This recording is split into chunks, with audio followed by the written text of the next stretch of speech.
Hello and welcome back to EPIC36. I Yes. keep forgetting the number. Everyone keeps saying yes, they're so confident. Okay, we have a great game coming up for you. It is going to be Figaro versus Zain. And we just quick come over here. Now, I hear they are already in the game, but I can't join the game. Where's Zain? Zain was definitely in the game, right? Okay, invite, please. Question mark. Come so polite. Yeah. Anyway, yes. Any predictions for this series? I think it'd be close. Mm-hmm. I think Zain will take it. We obviously saw Figaro beat Raza yesterday in the group stages 2-0. Played really well, solid macro player. Has he actually dropped a map yet? I don't think so. No. So obviously Figaro's confident, he's playing really well. But I still think Zain is favourite to take it. Maybe 3-1, 3-2.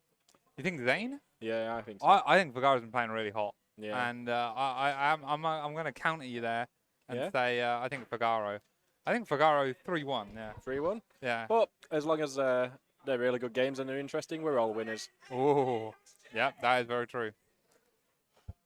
Zain getting into people's heads already in the pre-lobby chat. But we're not worried about the pre-lobby chat. We are worried about the game. Yeah, loading into 2,000 atmosphere here. A nice balanced map. I would say a neutral map. I think Yeah. most racers don't complain about this thing. I press Windows thing. I want control thing. It's a best of 3, and nobody's got any score yet. All right. Sorry, I'm not used to the sensitivity of this mouse, so if there's a bit wild, I am very sorry for that. But spawning in the bottom left, it is the green Protoss representing nobody. It is Zain. And do you want to take top right? Yeah, and spawning in the top right as the purple Zerg, currently unbeaten in EPIC36, it's Figaro. Let's go. All right, so stand opening so far. I didn't really expect too much cheesiness out of these players, to be fair. No, I expect the first game's going to be a pretty standard, testing each other out a little bit. Yeah, feel yourself out. Now, there was a button on the mouse that did follow. I just have to find it. No, apparently not anymore. Did he change it? Yeah, that. Oop. Damn, that's such a nice hotkey to have as a caster. That is the caster secret right there. I swear there was. All right, anyway, we'll figure it out as we go. We have to do the old control F. Yeah. So, standard openings by both players here. We see Figaro going for the React first. Quite a delayed spawning pool and gas. I think he's gone one extra drone and then normal. Yeah, 1:15 is a fairly normal time. I, as the Protoss coming in here, would not be worried about seeing this at all. Definitely not. You're generally not. And just a little bit of Mirage there. And as you well know, Bromario, the first decision often comes here after the cybernetics core finishes. Yep. What does the Protoss do? Do they? I fully expect Zain to drop a Stargate. Yep, I agree. Go into triple Oracle and go into Blink. Like the hero style. Like the hero style. I'm very interested in the hero style. I've been playing it myself as well, actually. Yep. And yeah, it's a really interesting one. I'm not super convinced on it yet, outside of hero doing it and beating everybody. Yeah, that's the thing. There's strategies for the top players, and then there's strategies for those individual players who can actually, you know, the next level. Yep. So we'll see. I'm just going to pull up Twitch chat here, just so we can see that on the side, because we love you, Twitch chat. We love you. All right, Probe's going to get out there before any Lings spawn. Again, Lings generally spawn around 220. These are very high-level players. They know these sort of timings. And it is that Stargate, as Romero projected. Oh, is he going to try and go back in? I think he was just going to see the drone. Yeah, the bird drone. Just to confirm that. Drone move down here. We'll be taking that shortly. Again, very standard. Very good stuff. The Adept, I believe, now coming across the map. Oh, he's going to save this probe. That's actually really nice to get this probe out. If you don't chrono boost the second unit, these Lings can actually get past the wall. But yeah, the second unit is chrono boosted. Zane's on top of this stuff. You know, he's an high caliber player. About 6k, I believe now. Yep. Just under. Actually, the Ling is going to get in, and it's going to get the full scout of the Stargate, which is a bit annoying. I mean, Figaro being, you know, such an high-level player will probably know that that's going to be coming anyway. Yeah, so in order to get the Stargate, you have to delay Warp Gate, and the Overlord can see Warp Gate generally. So this is just confirmation of what Figaro already kind of knew. Now Zain is going to go for the confirmation. Let's see if he can get anything done. Already denies a creep tumor there. Quite a few Lings being built already. Figaro respecting this, you do need, what, around 10 to 12 plus the 2 queens? And this is actually really nice damage already. He's got the drone pull, he's got 2 drones. I think 1 more and it's definitely worth it for Zain. Yep. Yeah, this is a great start. Oh, even getting a 4th, that's really nice. Yeah, excellent start by this Zergling still hasn't been dealt with in the main. But I mean, this pylon likely isn't going to be very important, so long as it doesn't die. I forgot the zoom timing. Button. Yeah, the calculated. The zoom button was not where I expected it to be. Yeah, so again, what's really interesting in these high-level games is just the amount of interaction in the early game that you get from these sort of things. Where, oh, in fact, we have a little Ling run by getting in here. Again, he really wants to confirm, and this time he is going to get that pylon, or he's going to force the Oracle to use its energy. Yeah. Both, presumably. Yeah. Oh, that's really painful. This is like a mental win for Figaro here. Certainly is. And he actually is going to get out unless Zain warps in to block. Yeah, he does, yeah. But now he might lose another probe. No, he's got good control. But again, these players are doing this kind of micro whilst, you know, keeping on top of drone production. He's getting his Evo, building spores. Yeah. This Ling still survived. Man, speedlings are so difficult to actually catch it. Now we see the Twilight and the Forge, which is the staple of the hero build. As you say, that +1 and blink. Yeah, but Figaro sees everything as soon as it's going down. You know, the entire game is being on top of it. He's been in Zain's base. He has the information to play with the game as long as he knows how to react to it. Yep, and we do see that. Yeah, Figaro has a healthy worker count as well. Though these oracles can come in there and try and disrupt that. Gets a little, but nothing too major. And took a bit of hull damage on this Oracle. Not super happy about that. And we see Figaro realises what he's already up against by going into the melee upgrade. Yes, this has been the answer of choice for a lot of the hero style. Yeah. And yeah, getting the lair, getting his 4th base. So Figaro is just playing his game. He's probably very happy right now. And it's really about when can Zain get all of these gateways up and get across the map. Now, he's adding 7 gates on. That feels like quite a lot. I think it's pretty standard. Gas, yeah, I think it's not a problem. He's building the wall up. Yes. Some players, and for example, Reina played against Solar as a Protoss, and it was a PVZ. Yep. And what Reina actually likes to do is get a really early 4th base, rather than these extra gates. And that style is really interesting to watch. He plays it very much like a Zerg player would play Protoss. Yes. 97 probes and just harassing everywhere. And it'd be really interesting to see Zain play that sort of style. Well, I know that in the ideal hero build, he wants his 4th base by 6 minutes. Now, Figaro's been very active and has slowed this down tremendously, which is why we don't see one. But there is also a version where he only gets 3 gases and does an all-in. Yeah. We actually see the Hydralisks coming out now as well for Figaro, which is an interesting choice, as long as the Baneling nest. So I think he's going to be fine to any of the early aggression here from Zain. But the real strength of this style is that it whittles the Zerg down whilst the Protoss can continue to expand. Yeah. But without the 4th base being taken, I'm a bit skeptical. I'm just wondering what Zain's plan is. He's putting the 4th base down now. But I feel that could have been a bit earlier.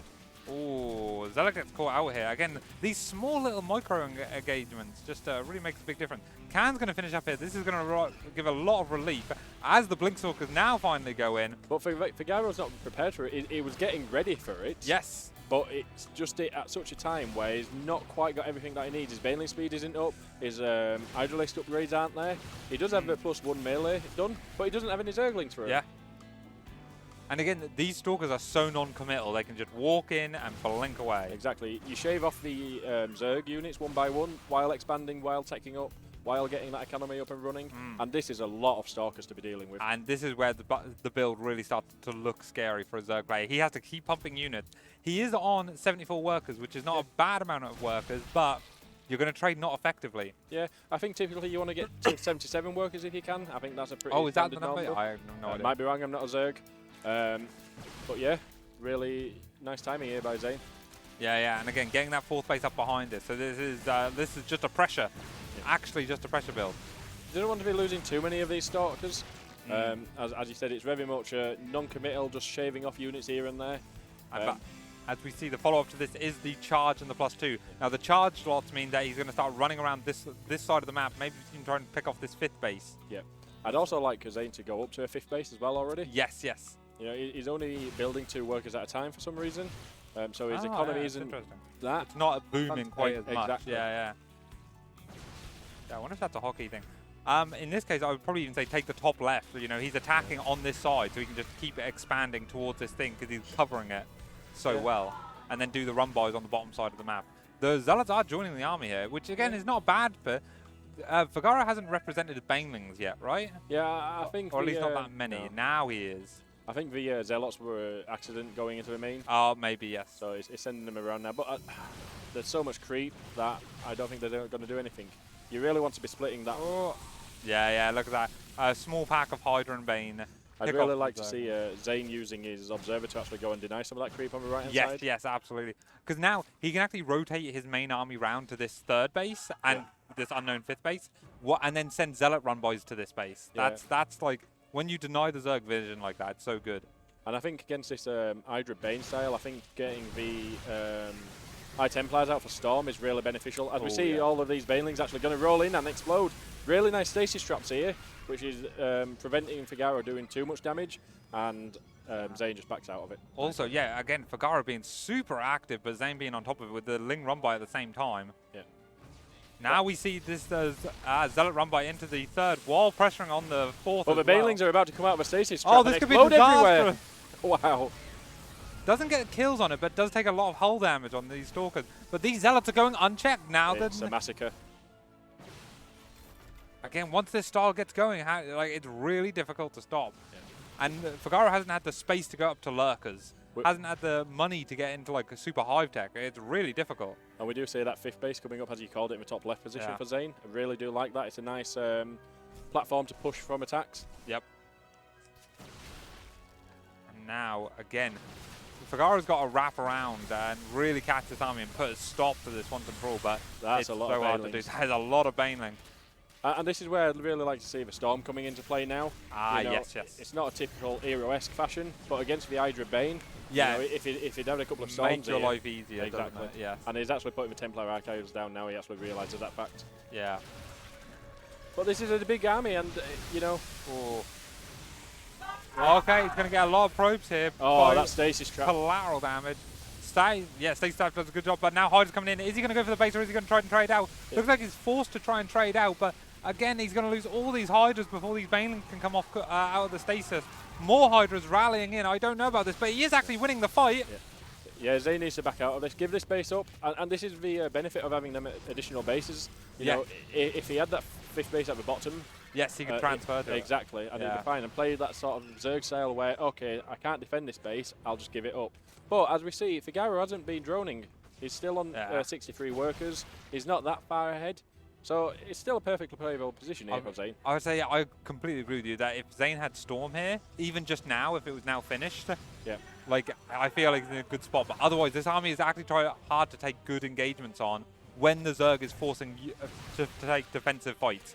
Because you can't just blink away from your base because your base will then die. And Figaro's coming here from 2. And there's no battery here for Zain. I think we're looking at the end here. Oh, one cannon and a dream. We have got Zealot run-bys coming in and trying to do what they can at the same time. However, it's not enough as critical damage is now coming on this 3rd base. 3rd base is going to go down, but he's still got loads of Banelings left over. He hasn't wasted them all, as we see drones actually oh my god, this is an absolute massacre on both sides. We do see the battery overcharge, and all of our battery overcharge is overpowered. And there we go. That's it. Game 1 is over. Damn. And as someone in Twitch chat pointed out, this is actually a best of 5, not a best of 3. That is my fault. I put the best of 3 in there. And yes, we are going to be going potentially 5 games of this. So, great stuff. Oh. Yeah, and I think after that game, we could definitely see 5 games coming. Yeah, that was on a knife edge. And this is what certainly spectators and even players really like about the hero style, man. It's like really engaging, a lot of ways to get push and pull in it. Definitely. I don't know how familiar Zain is. There definitely look to be some areas where it could improve, as we said in the game, getting that earlier Templar Archives, getting the earlier 4th base, the earlier 5th base. There's just slight improvements there which would make it go a bit easier for him, I think. But yeah, really solid game from both of them as we're opening into game 2. Yeah, straight into the second map, which is going to be Hardwire today. And see how this goes. Again, really interesting to see, will Figaro let this play out again? Because again, Zerg can do a 12 pool, do something early to really try and mess with it. But yeah, we'll have to wait and see as we load in to the second map. And again, it's best of 5. I will correct that. And it is Figaro. I nearly put Zain then. Okay, so spawning in the bottom left, it is the green Protoss player. He was playing a brilliant game up until he lost last game. Let's see if he can do it again and take the win. It is Zain. And spawning in the top right position as the purple Zerg player, currently 1-0 up after a fantastic, solid macro game. It's Figaro. You've got to really respect these players to be able to take that level of harassment, take that level of, you know, continued pressure. But there were certainly places where Zain got the better of him. He got them 7 or 8 zealots into the third base of Figaro and actually managed to take out quite a lot of workers. Yes, yeah. You know, he took Figaro down to, I think it was 58 workers at the time, which is a really low number of drones for Zerg handling this sort of hero style play. Yeah, I mean, we should actually mention that because of that follow-up push was kind of all in. Yeah, like he really needed to kill Zain with that push. If Zain had like 5 more or if he had a lot more oracles or storm, as we said, he defends that push, and then Figaro doesn't have anything to go back. He can just build more of the same army, which would be losing. So yeah, really interesting thing. We do have a sneaky probe here doing the kind of molten Q, shift Q. You've seen that, I imagine.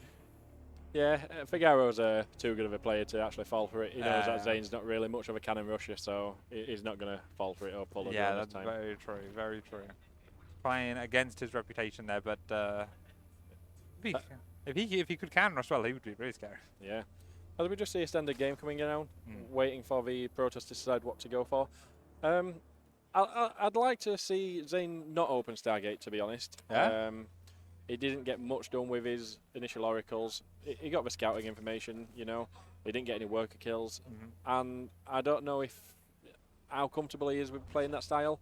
So I'd like to see him go down a different direction. Yeah, I mean, Twilight counts as the main other tech, right? But then you can, even from that, you can go Glaives or you can go DT drop. I'm a big fan of the DT drop. A lot of Protossers are. And again, we don't see a warp gate start immediately, which suggests it's going to be a Stargate in a few seconds. Yeah, I would not be surprised. As there we go, we do see. There we go. And we have to, if we think back into game 1, the amount of information that Figaro had to play with the entire game, he was constantly in the main base, in the natural, with them little squads of lings getting harassment done. And even the initial pylon going down on the Stargate, I mean... Oh yeah, that's a very annoying All of these are just little tweaks which shouldn't really be happening. That Zain can improve on, and if you get rid of that information, it could be a completely different game. Yeah, exactly. It makes the decisions become a lot harder or more committal from our Zerg player. As we do see the third base going down now for Figaro. I don't believe he's actually managed to get any lings into Zain's base this time around. No, this time they stayed well on his side of the map. In fact, I think he's only made 2, right? Yeah, he has. Yeah. Which is the proper defensive amount, because 2 lings and 2 queens can hold off this. Oh, now you actually need a few more, I think. Yeah. Going to actually see if Zain can get some damage done here with these 2 adepts. You're looking for 2 or 3 drone kills if you're going to sacrifice the adepts, as he's going to actually let the Shade finish. Oh, this is going to get a few. 2 work is already done. A pull from the natural base as well. Oh. And 3. Yeah, might get 4th. 3. Okay, 3.5. I don't know about sacrificing the adepts. Especially with this build, you kind of want to get the 3rd really quickly. Yeah, you do, but... So having the 2 adepts for it is nice. You get the Oracle out, that can defend. Course, yeah. But when the Oracle goes straight across... But it looks like he's not trying to take it immediately. Yeah, he's just got that Stalker there. He's just... he's actually going for the double gas before going for the third base. So this is a variation, yeah. As we do see that lair finishing up, which Zain scouts. No drones on the third base. And an instant Hydralist then. Ooh. So Figaro changing it up here. I actually really like this play. Okay, maybe I've listened to too many Zergs, but every Zerg in my head is telling me this is a bad thing to do. But I'm sure Figaro has a plan with it. I'm sure he does. Still no 3rd. Okay, now the 3rd base is being queued for think, oh, it's going to get caught by one single Ling again, Figaro. Ah. You'd call it luck, but I mean, it's a skill to be this active with your Lings and to make sure they're going places. And we actually see Void Ray coming out now for Zain. Do you know what, when I saw this second, third gate, I wondered, I was like, oh, third and fourth gate. I was like, is it going to be a second Stargate? Now, it's not, but we Void actually Ray see is that the interesting. Hydralisk den's actually going to be scouted straight away, which is really nice from Zain. And he drops the Twilight Cams at about the same time. I don't know if that was a reaction, but could well be. Getting Charge and or Storm, very key tools to being able to deal with Hydras. He also sees the lack of drones on this third base. He did take 4 down, but he knows that there's going to be a swell of Hydralisks coming his way anytime now. Yeah, how committed is this? I mean, 41 workers is pretty committed. Very committed. He's got the third base, but it's only for lava. There's no upgrades going other than the Hydralisk range. Yeah. So this is a full-on committal from Figaro. Yeah, my gut says that my gut doesn't like it, but no. I think with the forge coming down, cannons and batteries, and eventually Blink, I think Zain's going to be completely fine here. Yeah, this is going to be one violent shove, which is going to try and end the game. But it doesn't really have that much weight behind it. Yeah, exactly. There's going to be a nice swell of Zerglings as well. Yep. But you know, with a decent SimCity, with batteries, with cannons. I mean, does he go straight? Does he go straight for the natural? Potentially. I think that might be worth doing here. Okay, he sees what he's up against. Batteries finishing. I'd like to see Zain just wall off his natural, as the Zerglings are actually going to get into the main base. Oh, and again, now you can just put the Protoss on a timer. Yeah. He's going to run into that stasis ward, though. Now he doesn't actually have overcharge on his third base. He's used the Chrono Boost. Yeah, as long as one of his nexus, one of his nexus adds that. Great. It goes down instantly. Pull. The probes are being pulled in the third base. Yeah, Void Ray at the main, help clean up the Lings in the main. So and that's Blink good, isn't done yet. Oh, they're just all what a timing. I actually can't believe this worked. I think Zain will be kicking himself for this one. Yeah, definitely. As the Oracles do come in, he might be able to clean it up. And this was a big committal from Figaro. Yes, the game is now not actually fully over yet. I mean, Zain is still ahead on workers. Let's put it that way, right? Figaro's still building units. So if Zain can actually stabilize here, I wouldn't transfer them. That's a bold transfer. He did. How many gates did he have? And I think he had enough gates. Taps out. Stuck on 4 gates, unable to spend his money and really get that army out there. Yeah, I think Zain almost had the utility and the tools there to actually deal with that push, but it just came a bit too quick. I'd have liked to have seen the wall off in the second base in his natural to avoid them Lings going in and just focus everything on the front and get that engagement. There was no Guardian Shield, there was no force fields. You know, the SimCity wasn't ideal, so I think a bit of better planning there because he saw it quite far in advance. Yeah, he seemed to know what was going on in the game. It was just that, again, what I noticed about Figaro, I need to get out of game so they can invite me. What I noticed about Figaro is that he's really good at like this situational awareness, right? Yeah. He goes, all right, I see you've not got anything in the wall. I know if I just run just 4 Lings in, that's going to cause a little bit of a panic, and that's the time to strike. He had to keep the Void Ray at home as well, and the Oracles were still at the other side of the map, and they weren't participating in the fight at all originally. So I think with all of them units there together, it would have been an easier hold, I think. Yes, absolutely. Oh, wow. Like I said, Figaro, such a sharp player here. And interestingly enough, we're going loading into Curious Minds. Yes, the smallest, I believe, smallest It certainly is. One that Protoss typically veto against Zerg. I've heard Zergs that don't like it versus Protoss as well. Yeah. I've heard, the only people who actually like this are indeed, into the game view, are indeed Terran players. Yeah. Well, Terran don't like anything, do they? Well, yeah, that's true. All right, spawning. Oh, do you want to do? No, sorry. Before we do the introduction, we are actually seeing a 12 pull coming out from Figaro. Oh, okay. Well, spawning in the top left, playing for not his tournament life, but his upper bracket life. It is the green Protoss, Zain. And spawning in the bottom right position, match point, going for a cheeky little 12 pull. It's Figaro. Whoa. Now, 12 pull can be a macro opening. It can be. That is the meme, isn't it? Yeah. It's macro opener. It's up to Zain to deal with it. You know, if he puts the 2 gates down to deal with it, gets the Zealot out, then they come out pretty much even, typically, unless Zain messes something up. Yeah. If he tries to hold it on a 1 gate and successfully does it, then Zain will be ahead. So I think Zain does like the 1 gate, but I don't know if he'll do that versus Figaro. especially in this position. Like, Yeah. and this is the thing that makes you question, like, your build orders and your like ideas. And Zain is actually going to come in here and see, so we're Yep. about to see what response he's going to take.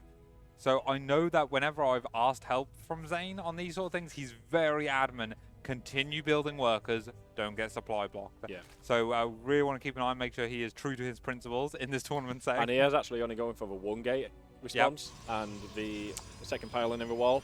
I Yep. really like this. He's going to get the Vizela out. He's got the probe there in the wall to... Oh, and this probe sneaking back around to get back in to see if there's a Rotoron or a gas follow-up. This is really important and tricky to do. Really. And we actually see that Figaro's going up to 10 lings. Yeah, this is quite a bit. Yeah. Ling, the Lings catch the probes that comes back out. It does see the natural. And we're going for this defense where you pull 4 workers as well. Yeah. Now, you don't want to lose any of these workers. This is actually like a very hard to control technical defense. But Zain seems to be on it. Yeah. His Cybercore's done. He's going to get his second Zealot out. He's going to get an Adept after that. And I think he's going to be completely fine here. Yeah. The 2 Adepts, 2 Lings in the main are starting to be annoying. Again, as long as he doesn't lose a worker, which he does not, he's very good here. Again, no worker still gone down. Is the Zealot going to go down? Oh, Yeah. Zealot goes down. And now this Ling can run around for ages and be annoying. But this is textbook defense. Yeah, this was fantastic. He could have gotten his natural down a bit quicker. Yep. Which is the only criticism that we can have of this defense. But this is really great defense by Zain, as we can see that he's already up He's 6 going to have to workers. cancel this, yeah. Yes, and now this is why Zergs do not like doing this build. Because if the Protoss holds it well, you're relying on the Protoss to make a mistake, basically. Yeah, And exactly. in this case, I was just checking we're on the game screen. And on this case, we, Protoss has handled it very well. Yeah. And now we're going to see if Zain decides to, nope, he throws down the Stargate, which I like in this situation, you know. If the game goes weird in any way, it's often worth just building the Stargate. Yeah. And Figaro's so low on drones that he's not going to want to commit them into spar crawlers. Yeah. You know, he's not going to have too many queens out. So going into Oracle here can actually really do some damage. Yeah. Even without the drone kills, with such a low eco already from the Zerg, it's just a great play. It's been so far behind. And now we have the pair of Adepts queued up again. Yeah. Now last time, in both games, these have gotten 3 workers. But with the Zealot here as well, it makes it a bit more interesting for... Yeah, is he going to cancel the Shade? I think... He does, okay. I'd like to see him just go for the third base here, to be honest. He's wow. made 4 drones being made, though, during this. I mean, Figaro, he was like... I mean, he did make a swell of Lings. But that's not that many Lings for this. I think well controlled here. Zain actually would be able to take this fight. Yeah. And that's why this sort of pressure is really nice, because you're making Figaro choose between them extra couple of Lings or 2 or 3 desperately needed drones. Oh, yes. But, like I say, Figaro, like, he didn't blink. He was like, well, I've made my safety Lings, and now I build drones. And you're not going to commit, and if you do, you'll lose your unit. So, wow, that's such a hard situation. I feel like so many Zergs would have, like, built so many more Lings than that. And we actually see the quick hero chamber coming up this time for Figaro. Yeah. Be interesting to see. I assume this is going to be for melee. Very possibly. Now Oracle's getting 1, 2. This natural spawn not done. 4 drones going He's down. actually going to lose the Oracle here, which is unfortunate. No, he's not. 7 HP. Wow. Beautifully calculated. I'd say by perfectly calculated. As we do see that +1 melee coming in from Figaro. Yes. Interesting. Well, again, we see Forge and Twilight Council. So again, looking like the hero style. But this time around, Zain's coming from a much better position than he has been in the previous 2 games. You know, he's ahead. He feels comfortable. He's playing the game that he wants to play. Still picking off these workers and not losing the Oracle. Yeah. Lings see the 3rd base but can't do anything about it. That's already well defended. Figaro probably nodding his head, knowing that, you know, this 12 ball opening didn't do many favors. Really interesting to see what is he going to try to get himself back into this game. I think all he can do is, you know, sit back, drone up, take a 4th base. And another 5, or was that? Oh no, 9 total. That was part of the old count as well. Because I don't think you can push into the 3rd base here as Figaro from such an economic, you know, a poor economic position. You just have to really sit back, hope Zain gives you that time to actually macro out of it, and hope that your mechanics and your skill brings you back into it. Yeah, that's exactly it. I mean, the creep spread is spreading out nicely. Yep. Even though this map has the weird bug where this doesn't spread. So yeah, again, like Figaro's just got to take those little edges and play the slow, longer game. I'd really like to see Zain start working on a bit of this creep already with these Yes, oracles. it's worth committing a bit of the energy, I think, to denying the creep. Have a look. Okay, first Stalker's moving out as Blinken +1 is looking to finish. Yeah. I think he would hope to have a few more Stalkers than that, but again, this game started a bit weirdly, so you can't always go for that. Oh, interesting. He's going to go for the proxy gate as well. Now he is on 4 gates with 4 gases, so this isn't like the all-in version of this build, but this fast warp-in, or this warp-in point might be useful. Yeah, and we actually see the Baneling nest coming down now. It's going to be a long time before Baneling speed is anywhere near being completed. Actually, these... but the oracles. Oh no, this trade is horrible. And I think the writing is really on the wall for Figaro now. He's got to be panicking. Down 20, 30 supply. Down, most of that is in workers, in even army supply. And this is this Blinkstalker Oracle, very obnoxious style to try and fight. Really nice hit play here by Zain. He's not overcommitting, he's not allowing himself to get surrounded by those lings. Because +1 lings are, you know, pretty deadly. But he's just taking it slow. He knows he's in a decent position. And I'd like to see him maybe drop a 4th base as well behind this, just to shore up his lead. We like to see the run by, but now the main engagement is also happening. Stasis wards. Zain liking the stasis wards more than the beam. Yeah, it's interesting. I mean, most of the time I think it can work in your favour, but you've just got to be careful where they actually get trapped and they're not blocking your units retreating. As we do see the Baneling speed now coming up, which should hopefully be done for Figaro in time. Actually, this 4th base is actually close to being knocked down. Yeah, and I think this will make Figaro tap out. Yeah. I think that's going to be the tap out moment. You see this army charging. Oh, the charge is just finished. Yeah. Yeah. I think he's going to wait for his 13 Banelings and go take for one an engagement, and then. Do you think even here it's like worth base racing? Nah, you know, I think he's got one shot. Oh, okay. No. Oh, that might have been it.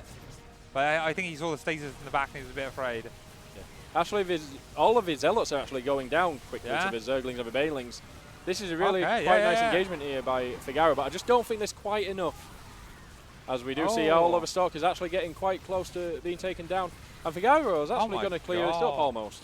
Oh, yeah, almost. I mean, trades-wise, I think he caught up a bit there. He's still behind overall. I mean, the next thing is, this was Zealots, though, This was an all-in defense. Yes, because, you know, he was so low on workers. And now the drones are being pulled as well. And, yeah, Zain can just keep doing this all day. Yeah. Figaro cannot. Yeah, great game here by Zain. He took that advantage from the early 12th ball and he never let it slip. Constant harassment with the oracles, getting them worker kills, and just... Yeah, interesting that Figaro is actually holding on so long. Maybe he's waiting for +2 melee and he's like, I can hold. Maybe he thinks this is way more all-in than it actually is. Okay, there it goes. There we go, 2-1. But of course, we knew that Zain was going to win this across the division of 3-1. Well, my prediction of 3-1 could still come true. Exactly. Oh, yeah, sorry, I see. Yeah, no, it's a really interesting game. Yeah, I don't think Figaro's going to go for the 12th ball again. No, that felt sufficiently punished. Yeah, I think, especially on Curious Minds, I think Zain probably had a feeling that that was going to be the case. Maybe because, again, the short map, rush distance. Which is maybe why he didn't veto it. Maybe, you know, that hold was very comfortable. You know, he didn't lose a single worker. His Nexus went up at a really nice timing. Got the Stargate straight away. And it was only a single gate on the defense as well. Like that's a really hard thing to do. That's a do not try at home if you haven't practiced it.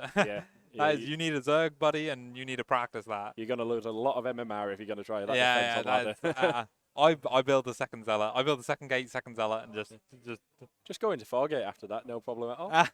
Where is this rumor that I like 4-gate adders? I'm telling you. As Glittering Ashes is going to be our 4th map. Yeah, so from one of the smallest maps to one of the biggest maps. Yeah, and I think we're going to have a 2-minute break here for Zain. Okay, yeah, lovely. So we can just keep talking, or as long as you're happy. Yeah, completely happy. Let's have a look at the Twitch chat. What's going on? Distan, when is Gamer Richie playing? Good point. Slick, gotta love an Exocast. We appreciate you, Slick. Certainly do. Nice to see Marsbar in the chat. Wonder how his Code A matches are going. Yeah, I don't know how they're going. I think he went down to the lower bracket, but he's now gone past the first round of the lower bracket. Okay. That's where I last know where he was. Yes, Slick, when are you next coming to LAN? He's been to a few LANs before. he could come and do some casting. We love a bit of community casting here at Epic Land. Certainly do. Like I say, we're certainly not trained to do it properly. Nothing professional here. Just press the buttons. Yeah. I just want to remind everybody, because I have a bad reputation. So I ran a few online tournaments, or helped with a few streams of an online tournament. I didn't really organise anything. And in 1 or 2 matches, I didn't change from the caster cam to the game camera. But today, that was not me. That was Dane. Yeah. Let's try not to have a repeat of that again. Yeah, so I'm just throwing Dane under. I've been checking. I keep looking back. Yeah. It's harder sometimes because this stream has the preview and the thing. So sometimes you can have it backwards in your head. But yeah. I'm really excited to see what Zain's going to pull out in this game for you, whether or not he stays on that Hero-esque style or he switches it up. And it's almost an unfortunate timing for a toilet break because he just won the game, right? He kind of got some momentum back, and now Figaro has some time to think. Doesn't have to rush into anything. Doesn't have to commit to anything. I'm surprised Figaro went for the 12 pull, if I'm perfectly honest. The first 2 games were pretty solid from him. You know, his macro play, the way that he responded to the hero style, you know, they look very well polished and well refined. So I don't expect him to do anything tricky like, this time around. I wonder if this is almost like a Korean-esque or I need to keep an eye on the chat. A Korean-esque or like almost disrespectful sort of play, which is like, I'm in your head. Now, this basic thing, which I know you're good enough to defend, maybe you slip up. It's tournament, you just find them out. Can you handle it? And the answer was a resounding yes. Perhaps he hasn't had lunch yet. It's true, mate. Yeah, and perhaps he just wanted to end the series. Yeah. Wants to go get something to eat, maybe go and have a drink, get ready for his... I hear there's an ice cream truck outside as well. Yeah. Somebody mentioned there's an ice cream truck, and I am tempted. Yeah? Yeah. We'll have ice creams after the cast. Yes, exactly. Let's go. Yeah. And so the winner of this will meet Razza in the upper bracket final. Oh wow, yeah. Because this is a round of because we went straight from round of 8 today, not a round of 16. Yep. So progressing way faster than I remember. Which of course Figaro bet Razza yesterday 2-0. Really? In the group stage, yeah. Yes, of course he did. Yes. So if Figaro wins here, I was going to say Zain and Razza didn't play each other yesterday, but that was my med. Yes, so it'd be really interesting to see if... but the funny thing about it is if, let's say, Figaro wins here, and let's say he beats Raz in the next round, he would then have to fight Razza a 3rd time, assuming Razza comes up through the lower bracket. Yeah.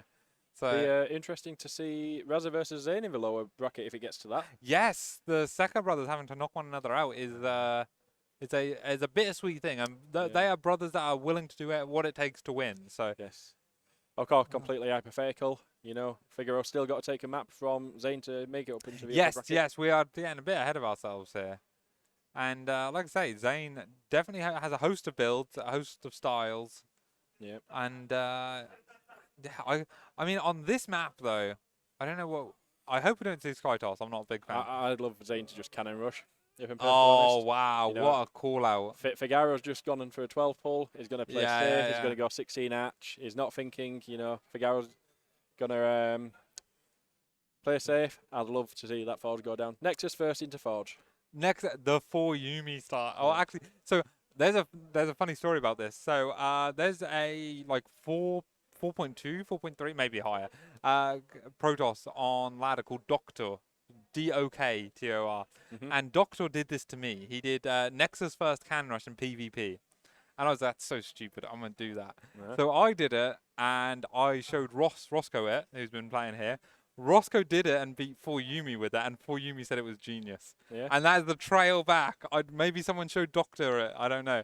But there's a trail of how that build came to pass, and I really love it. Certainly interesting, that's for sure. Yeah. And I love when stuff like that, because that's like Max Packs, right? When Max Packs was lesser known, apart from the Max Packs build, and just where stuff like that comes from, especially in a smaller scene, like the UK scene, or like online Starcraft sometimes now. I recognise a lot of people I play on ladder nowadays.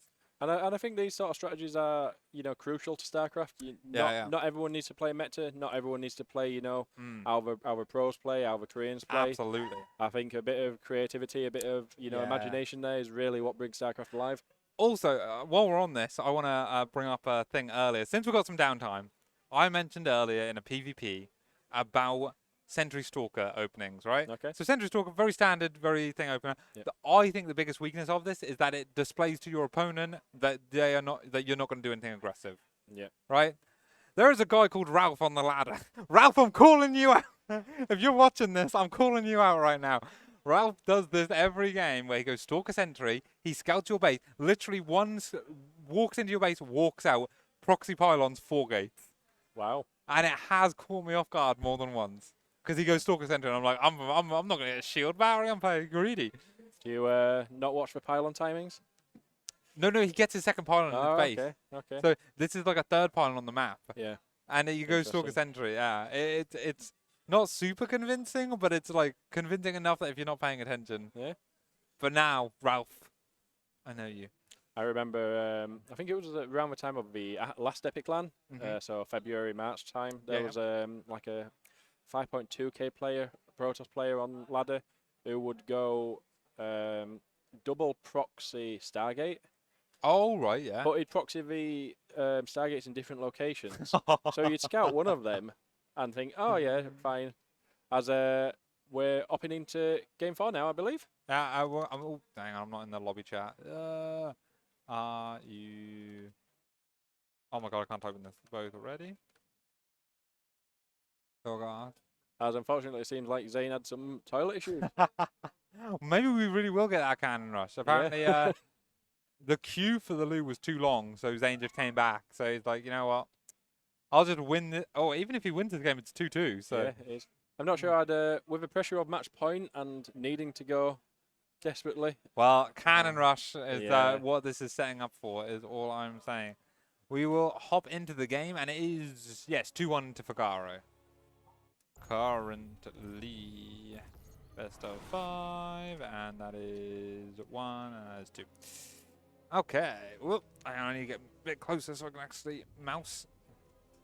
So, possibly for the final time of this series, it is the green Protoss spawning in the bottom left of Glittering Ashes. It is Zain.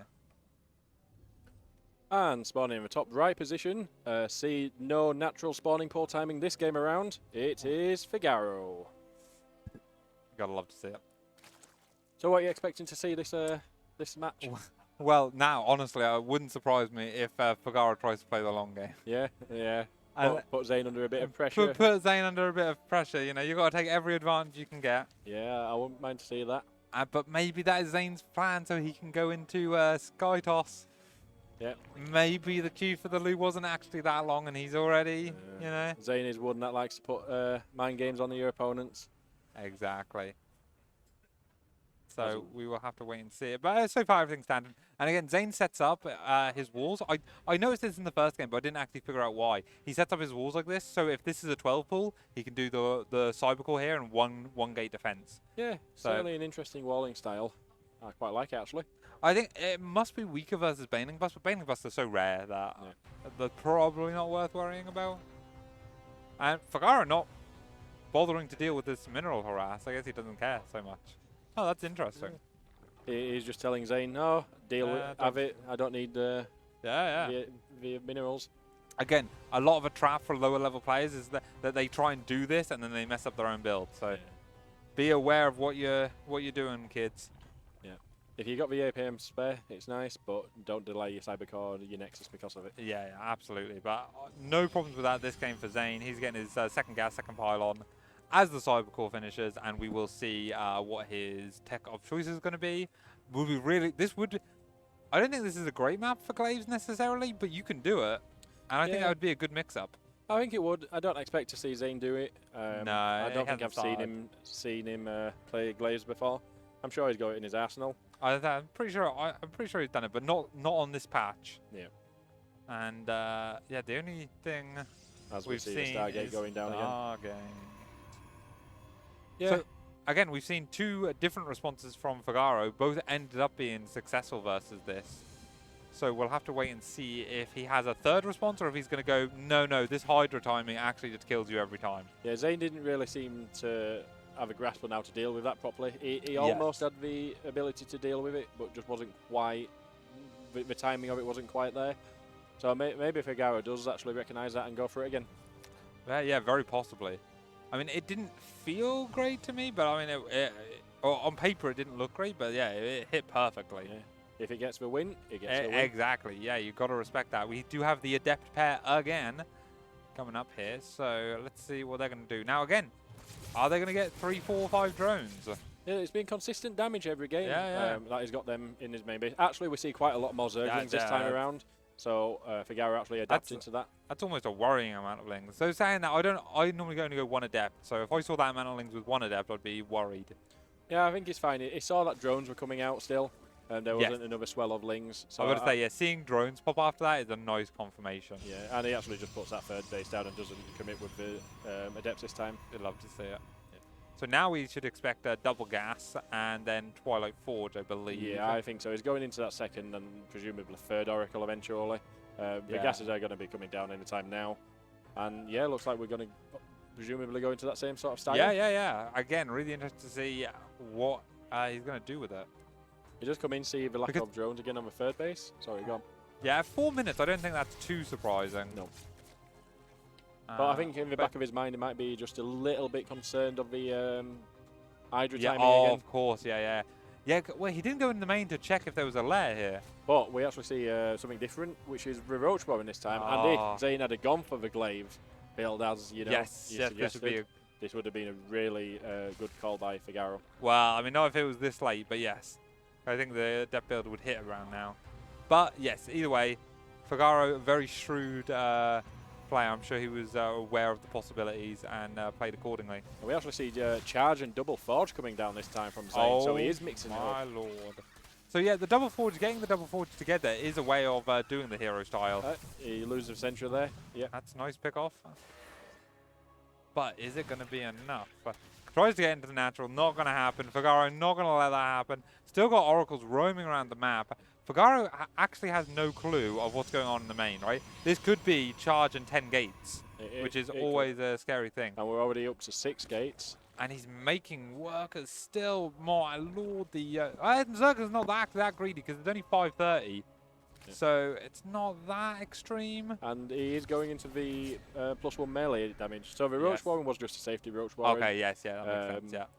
Not quite sure what prompted him to put that down this game compared to the other games. Whether he just was a bit lack that he didn't get into the main base or the natural to scout. I mean, again, I would expect Zain to mix it up at this point. If I was Figaro, I'd be like, okay, he's going to do something different. Is it a charge lot all in or what? And in this case, it kind of is. So maybe the safety Roach Warren will actually still come into play. Yep. Even with the melee, +1 melee upgrade, it's not worth fighting +1 zealots, right? And we do actually see that early 4th base going down this time. Yes, at 6 minutes. Yeah. Which I really like the change up in play that Zain's doing.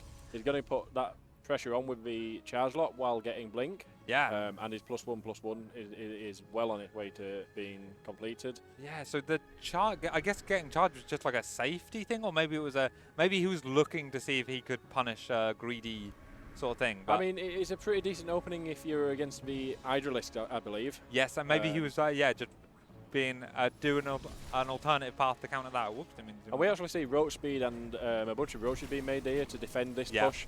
Figaro, I don't think has the information to actually be able to say whether or not this is an all-in or not. I'm not sure he's scouted the 4th base. It does look like an all-in. Now, he is still at 60 workers, which is an alright amount. Yeah. But it's a kind of, if you're going to just build Roaches all game, then you got to be attacking, right? And when the Protoss is up on economy, it's really bad. But however, we're going to get surrounded here. That's a really nice surround here by Figaro. But additional zealots are going to come in. This isn't a fight that I don't think Zain can take. Oh, wow. And I think this might actually just kill it. No, it's not going to kill it. Surely not. No, this was a nice hold by Figaro, who isn't actually going into droning and is just going to full on send it with a Roach and the Roast timing.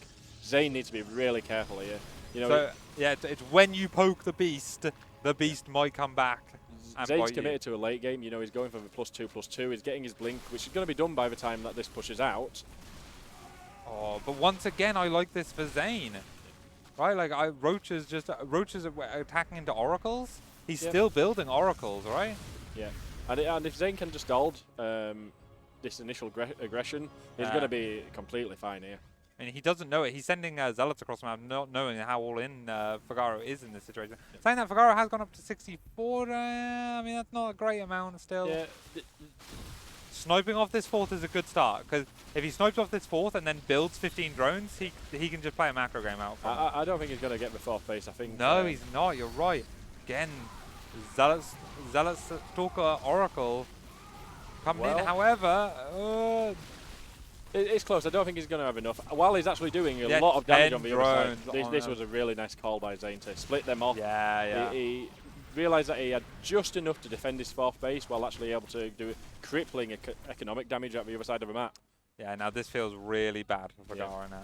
Figaro on even supply, but down workers and equal on bases. That's never a place a Zerg wants to be, with a Roach army especially. And this is the sort of changes that I wanted Zain to make in the first half. I still like to see the AoE coming down, which he looks to be going into with the robotics facilities coming down, rather than Storm. But this is a much better platform and a much better position for Zain to be in, as he already goes into the fifth base. Yeah, you love to see it. Whoop.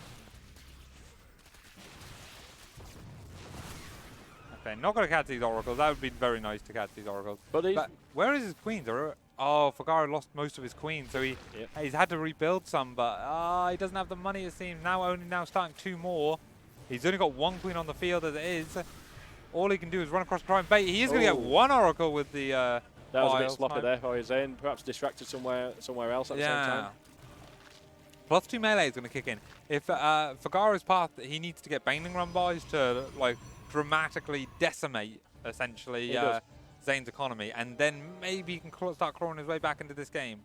I think if Zain had gone into that earlier Templar or gone into Colossus or Disruptors a bit earlier, he'd have been almost in a position to actually push out and do game-ending damage. But instead he's sitting back, he's getting his +3/+3 at 10 minutes.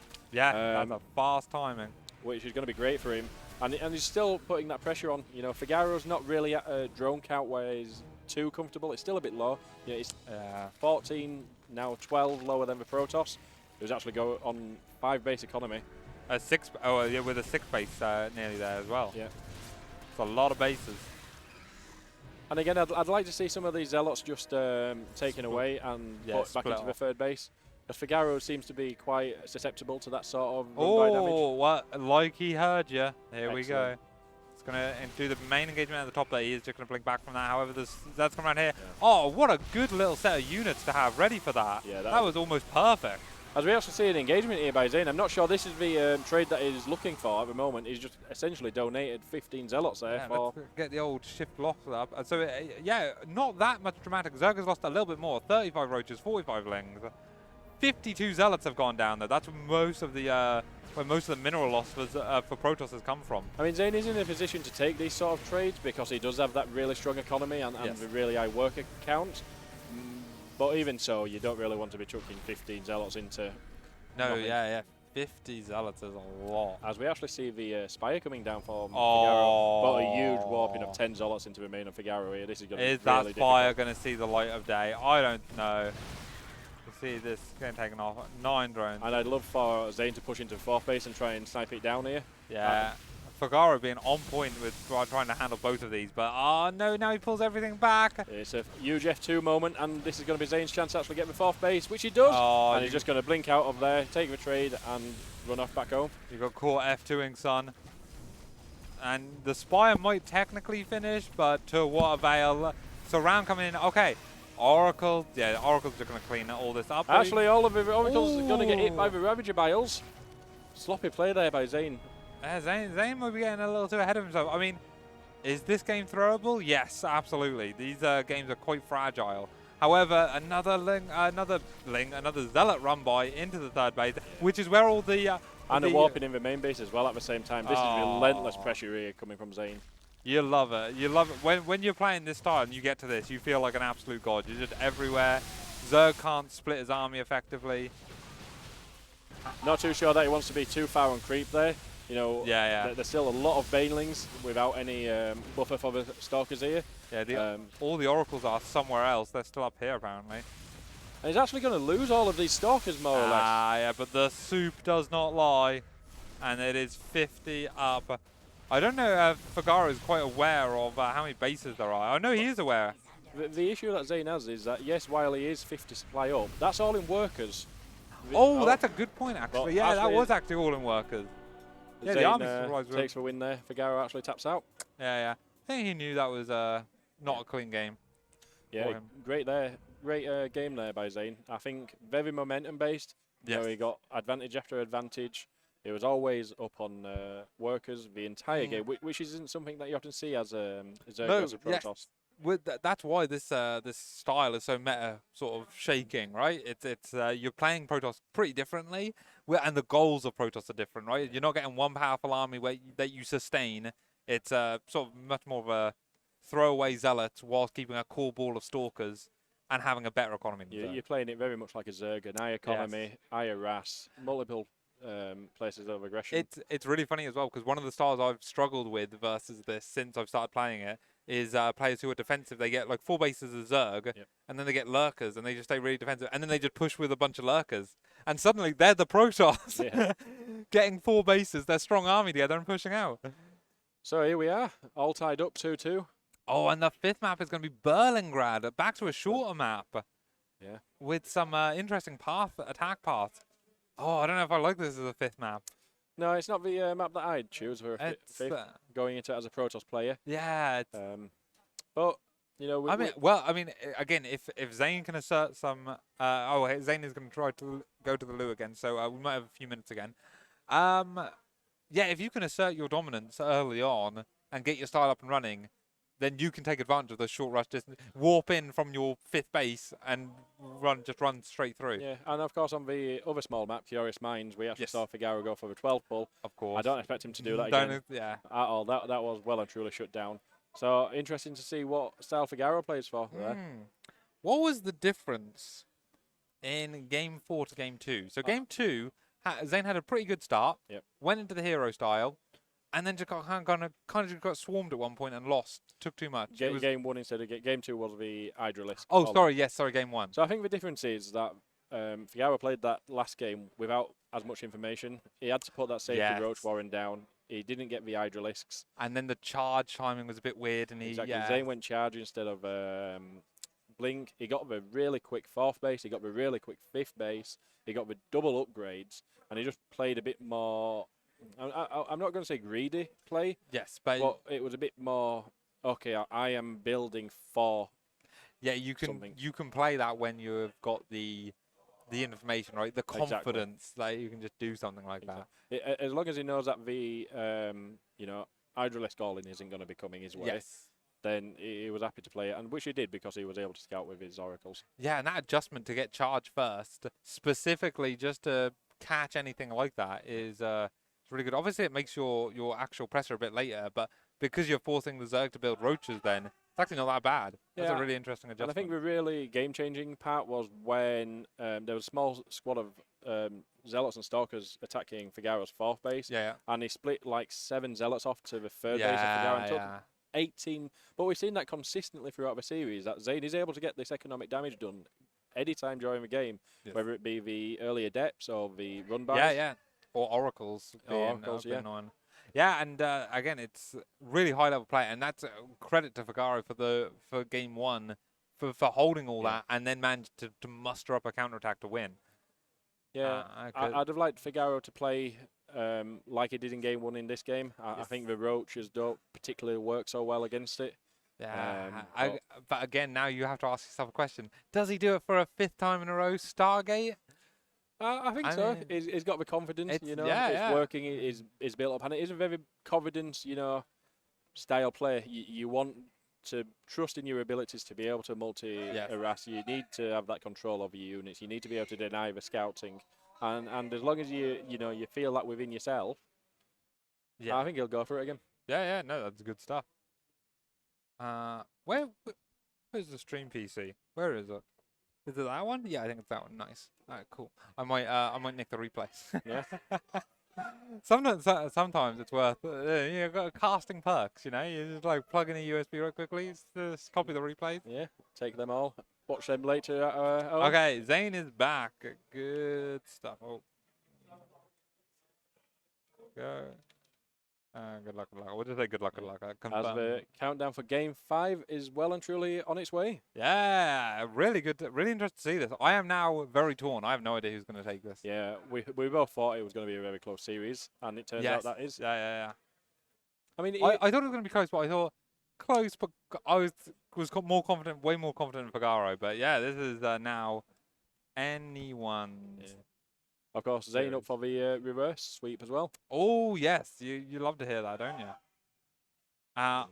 Oh yeah, and we need to go into the game view. Whoa, we got there, we got there. Okay, and spawning up for the final time in this series, spawning in the top left, it is the green Protoss. It is Zain. And spawning in the top bottom right position, went up 2-0 in his first 2 matches, but since then is back level on 2-2. It's Figaro. Putting on a show for us. Certainly is. He wanted us casters to have the most amount of games and our viewers as possible. This was also in terms of casting, this was like the one we weren't prepared for. It was just like Zain and Figaro just told us they were ready, and we were just, oh okay, well we'll run over there. But that's the chaos of LAN. You gotta love it. Certainly is. I'd like to see a chaotic game here, to be honest, out of both of them. Yeah, like bit back and forth. Get in each other's face, mess up each other's hair a little bit, you know? I gotta go for that. I do see Zain pretending to cannon rush again, but I don't think Figaro's going to be interested in pulling a drone for this. I mean, that would be a chaotic start to the game, right? Certainly would. Digits 420 in the chat. Let's go, Protoss! Don't blame you. Let's go indeed. Again, mineral harassment, and yeah, such a minor thing. I don't think this is worth it, even at a higher level, but... So, it's you know, at this high level, players have that APM in the early game to spare. Yeah. They're not really doing anything. They've got their build orders down well enough that they don't need to. So it's just something to do, I guess. Yeah, that is exactly it. And we do see that pylon after the gate and cybercore. Super normal, super standard. Yeah, I don't expect to see anything. We need to get channel point bets in the chat for like, will Zain go Stargate for a 5th game in a row? And get like a couple thousand points on the line for that. I love small bets like that. We'd need a dedicated person to do it though. I don't even know how to do it. I do enjoy Zain taking out the minerals here just to give the Adept a bit I of was a about quick... to say, I assume he's going to go double Adept again because it's Stargate again. That's the biggest shock of the game, I think. That it is. Frankly, I don't know how we're going to recover from that. Yeah. I'd like to see him mix it up a little bit, if I'm perfectly honest. I don't think he will. I think the style works for him. It's, you know... Yeah. However, 8 lings on the way. So Figaro made no lings to start with, and is now making 8. Yeah, I think that's a good number to read too much into that. Yeah, I think to deal with these initial. Actually, this is a really nice pick up there by Zain. Getting that initial creep tune is going to just make things a bit more annoying for Figaro. Yeah. I think annoying would be the word of the game here, right? It's just like you're almost playing with Figaro's patience. It's not about actually trying to kill him almost. It's when will he overcommit with this hero style. And we see the first Oracle now being Corona boosted out of a Stargate, so it's exactly the same opening as every other game. Yeah. Not a bad thing. It's led to some interesting games. I'm just really interested in... I mean, from our perspective, Game 2 was the most decisive way that Figaro dealt with this. So does he just do the Hydra thing again? This is a short map. I think you can do it on this map. And that's where we see these Lings chasing down the Adepts this time. He's going to check for the 3rd base, and he's actually going to catch them out of position. Ooh. This is really nice thing about Figaro. Yeah, this is enough. Both of these Adepts are going to go down. And the Oracle's going to have to come and defend this probe. He's actually going to get the 3rd probe as well, and that's a really nice start there by Figaro. Yeah, you take that. Again, only 8 lings, got 2 Adepts, and a probe, and delayed the 3rd. And forced Oracle NG, yeah, amazing. We see the Evolution Chamber now coming down for the +1 melee, I assume it's going to be. So yeah, really nice start here by Figaro. Yeah, and getting spores on the way. I wonder if there's a world where he goes +1 missile and then goes lair. I don't know. I don't know how the gas would work out for that. I think he's always going to go for the melee. It makes sense. You know, even the build where he did the Hydralisk. Yeah, that he still went for it. Because the Lings that are going to buffer the ling reinforcement is so actually much really good. Yeah. +1. As we see the single Forge coming down this time and the Twilight Cannon. Twilight. Actually, a Baneling nest before +1 for Figaro. Oh. So perhaps he's a bit worried of Zain doing something a bit interesting with charge. This is definitely something more of a worried thing. Yeah. And we actually see the blink opening this time. Yeah. So again, back to this is how he did it in game 1, I believe. It is, yeah. Except we're seeing only 2 gates coming down initially. Oh, instead of the 4, yeah. You add. I always try and add on to up to 8 pretty quickly, but yeah. I stagger it just on how much money I have. But I don't know if that's the proper way. We do see +1 and blink. So the Oracle scout the 4th base. This is really nice to do with the Oracles. Get them in, just see what's actually out there. He's got to scout the Baneling nest. You can see the Baneling nest isn't researching anything. Blades are just completed, I believe. So he could get that Baneling speed already, but he's not going to. Oh, he does right now, just as I said. Probably just waiting to start. And the Hydralisk. Oh, I love it. But it's different to it is different to game 2. It's a macro one rather than an all-in. Yeah. So it's very much like the game 1 style that it went for. And I do think a Hydralink Bane timing can like hit at like 8.5 minutes with an overwhelming amount of supply. And the Protoss has to take a good fight. Yeah, it'd be interesting to see if Zain had learned anything from that game 1. Yeah. If he's going to take that earlier 4th base, if he's going to tech into Storm at all. Oh, I think he is. I think Storm is the real key part, right? Yeah. I like the fast 4th base as well. But like Storm is like, I guess it's like, when do you acknowledge that you've done enough, you've got enough that you can do that? He hasn't actually taken his 4th base. The pro that was going to build it just randomly went across the map. Yeah, I was following it and I was still confused. That's why he's going to actually build a gateway. So he's actually going to go for aggression here rather than taking that 4th base initially.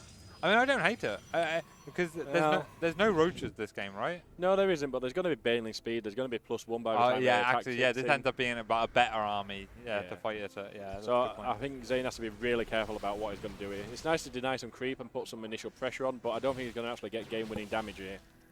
No, but yeah. So why is he not taking the 4th base? Did he? I wonder if he meant to. Like he's actually floating. Oh, he was floating a bit, but he's got a lot of gateways, so. But he's still probing up behind this. Yeah, we do see the charge coming in. We don't see the +2, which is a bit disappointing. It feels like I'm not going to say it's indecisive from Zain, but it feels like if you're going to not get the 4th base, you're not going to get +2. Yeah, then you shouldn't really be droning. Kill. Yeah.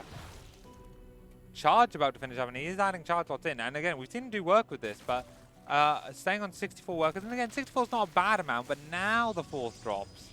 Yeah. I wonder if he was afraid of the all-in and was just like trying to like find that line. But that's where the importance of the oracles come in to actually get that scouting information. Yeah. So we can see that typical response again that Zain is doing of moving onto creep, pressuring a different base while he's going to look hopefully to run some zealots into the 4th base. Yeah. I'd like to see. And if he could take out these final few creep tumors, Zerg really is blind. It is hard to get creep going in all different directions on this map. Yeah, definitely. But that's quite a bit of Hydralink Bane. And again, I think with the hero style, especially like you need a trigger point in your mind, which is like, okay, this army isn't going to be whittled away at. Yeah. Where do I go into now? And I do think Storm is the logical answer. And we actually see Figaro here making change of actually splitting up his army this time around. He's not taking any damage to the Zealot run by in the 4th. But round 2 is going to be coming in very shortly. And again, if you're using Banelings to defend this, you need to rebuild those Banelings and then make sure you have them in position. Where, again, Zealot run by just warp in, do them there. Whee! This is a much nicer player, and we see that Zain realises that he's not in a best position to keep playing like this and going into that Templar tech. Yeah, I love it. But he's still not got +2. He's got the resources. He's floating a lot of gas. I assume he doesn't have it hotkeyed properly, or he messed up. Like that's got to be a mistake. I'd assume so. He is whittling down the defences of this 4th base. Yeah. Eventually. Like he's actually putting more pressure on the 3rd base. These are just run-bys on the 4th that is doing a lot. This time being chased. The Oracles are going to switch their beams on if they need to. Hydra's in good position, to take a good fight. Figaro is more than happy to play like this. You know, he's got a nice drone lead, a drone count, maybe a bit lower than he'd like to be trading efficiently. But yeah, he's up overall supply in the game. And but how's Zain going to deal with this army? Yeah, I don't know if I like this. No. Oh, baby, get the zoom in. Okay, fourth base does go down at the same time by a Zealot run by. But So unfortunately, there's a giant army here at Zain's third base. that is true, and Storm didn't actually complete, or is it? He's not even He bothered. didn't start it. I think he was under too much pressure. Now Zain being pushed back to the wall. Suddenly the Oracles come in, but they can't fight against the Hydras. Cannons and shield batteries trying to hold everything here as Banelings come in to shred the Stalkers. Yeah. But I just Figaro don't know really if sensed enough. the opportunity here. That Zain was just on the back foot a little bit. Didn't quite build up enough of his army, and that's it. Oh, GG. Figaro takes it. Oh. In dominant fashion, I'd say, that last match. Yeah, and I'm disappointed. Yeah? Well, I'm Protoss at heart, right? I want my boy Zain to win. Oh, what Wow. a series. Yeah, fantastic. I'm quite surprised that game went the way it did. It felt, again, Zain didn't quite get what he needed. Yeah, there must be a balance of decisions of getting that fourth base earlier. Yeah. And he must have been scared of something. The lack of a +2, I mean, it started it when he was retreating from a fourth, Yeah. but from a third. He could have got Storm for this fight. You know, a couple of Storms in this fight would have been fantastic. Yeah. But perhaps he doesn't like playing that way. You know, I think it. You are essentially midpoint saying, okay, forget about this chipping away at you stuff. Now going back to the more traditional Protoss way of playing, and which is great. But again, you've got to have that mental switch ready. Yeah. But I think it goes back to the delay on the fourth base. Yes. I'm not quite sure. It seemed very, you know, midway as I'm going to push and pressure with a proxy gate. I've got 7 Stalkers warping in at a time. I'm not going to take a fourth base. I'm going to put this pressure on. But Figaro had already drawn up. He'd already built up Banelings, Hydralisks, and just not taking that fourth base put him back too far, I believe. Yeah, that's it's. I honestly think that's an important part of the style. So yeah, that's so interesting. I'm really happy you got to cast that season. Yeah, that was really good series. Yeah. Really happy with that. And I see our boy Dane and Bollard coming over, or now just Bollard. So I don't know if we're going to throw it to break. Let me just ask what we're doing. Hello. Do you want us to put it onto a break? Okay. We are coming at you with an unconfirmed Code A game. Stay with us. We will be right back.